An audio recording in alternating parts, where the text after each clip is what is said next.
শীত চলে গেল, শীত চলে দিকে রমজানও চলে গেল, এখনও এত কুয়াশা রাস্তায়। ফজরের পর হাঁটতে বের হয়েছি, কুয়াশার কারণে রাস্তার ওপাশে কী আছে দেখেই যাচ্ছে না। দেখেন এই কুয়াশা এবং এত সুন্দর মনোরম পরিবেশ, যারা ফজরের সালাত পড়েছে তারা উপভোগ করতে পারবে। আর যে সমস্ত যুবক ঘুমিয়ে রাত 12টা 1টা পর্যন্ত মোবাইল টিপে এখন সে ফজরের নামাজটা পড়তে পারলো না, পোড়া কপাল যুবক, তোর পোড়া কপাল, তোর কপাল পোড়া, সেই জন্য তুই ফজরের নামাজটা পড়তে পারলি না। দেখ কি সুন্দর মনোরম পরিবেশ। এই মনোরম পরিবেশ সেই উপভোগ করতে পারলো যে শুধু ফজরের সালাতটা জামাতের সাথে পড়তে পারলো।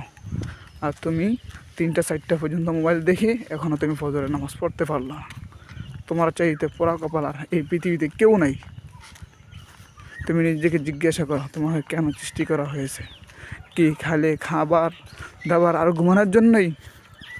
রবের সেজদা দেওয়ার জন্য কি তোমাকে সৃষ্টি করা হয়নি?